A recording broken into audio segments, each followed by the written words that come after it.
আল্লাহ পাক এই ইসরায়েলি বর্বর ইহুদিদেরকে আল্লাহ ধ্বংস করুক, ইসরায়েলিদেরকে আল্লাহ ধ্বংস করুক, ফিলিস্তিনিদেরকে আল্লাহ হেফাজত করুক। সবাই দোয়া করবা। আমরা একটা প্রোগ্রাম দেবো ইনশাল্লাহ। হয়তো আজকে আমি টিচারদের সাথে, সম্মানিত শিক্ষক মন্ডলীর সাথে কথা বলে আমরা একটা প্রোগ্রাম করব, সম্ভবত আগামীকাল হবে। এটা আমি আমার সম্মানিত শিক্ষক মন্ডলী কমিটির সাথে আলোচনা করে তোমাদেরকে জানাবো। সবাই যাবো তো ইনশাল্লাহ? আমরা বেশি দূরে না, হয়তো শান্তিঘাট একটা আমরা অবস্থান করব, আমরা একটা ব্যানার করব, আমরা প্লে কার্ড করব। তাদের সাথে আমাদের একাত্মতা ঘোষণা করা দরকার, ফিলিস্তিনিদের সাথে। যে রাসূল পাক বলেছেন, কোন একজন মুসলমানের আঘাত হলে সমগ্র মুসলমানদের পরে সেটা অন্তরের মধ্যে সেই আঘাতটা লাগতে হবে।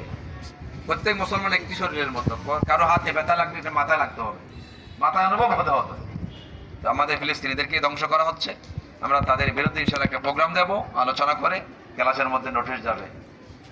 সেই ব্যাপারে সবাই সজাগ থাকবা। আর সবার বই চলে আসছে, সমস্ত বই চলে আসছে 1 থেকে একেবারে 9 পর্যন্ত। সকলে আজকে যারা বই নাও না ইতিমধ্যে বই কিতাবগুলো নিয়ে ফেলবা। এবং সর্বশেষ যে কথাটা, এই পশ্চিম দিক থেকে প্রত্যেকে এক লাইন করে, এক লাইন শেষ হল আরেক লাইন, তারপর আরেক লাইন, প্রথম বুঝি করে ওইদিকে শুরু করবো, ওইদিকে শেষ করবো। ঠিক আছে ইনশাআল্লাহ?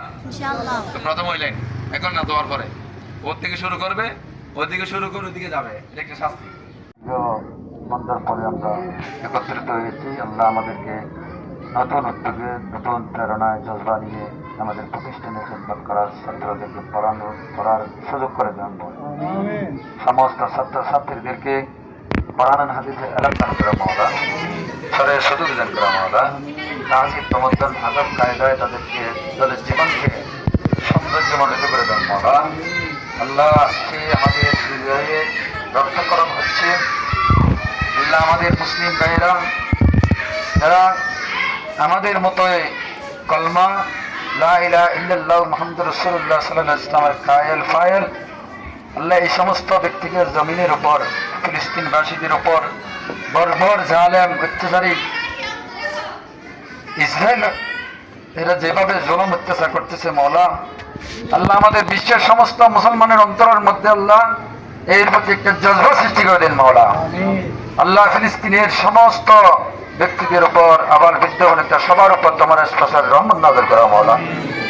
আল্লাহ ইসরায়েলকে আল্লাহ যদি হেদায়েত থাকে হেদায়েত দান করুন, আর যে হেদায়েত না থাকলে তাহলে তাদেরকে ধ্বংস করে দিন মাওলা। আল্লাহুম্মা দাম্মির দিয়ারাহুম, আল্লাহুম্মা দাম্মির দিয়ারাহুম, আল্লাহুম্মা শাত্তিত শামলাহুম, আল্লাহুম্মা মায্জিক জামাআহুম, আল্লাহুম্মা মায্জিক জামাআহুম ওয়া আনজির বিহিম বাসাকাল্লাযী লা তারদু আনিল কওমিল মুজরিমিন। আল্লাহুম্মা ইয়া হাফিজ ইয়া নাসির ইহফাজনা ওয়া ইহফাজ الإسلام والمسلمين خاصة المسلمين في فلسطين يا رب العالمين آمين. وصلى الله تعالى على خير خلق نور أشرف مظهر لطفه قاسم نعمته محمد وآله وصحبه أجمعين. اللهم اجعل آخر كلامنا عند سكرة الموت شهادة لا إله إلا الله محمد رسول الله.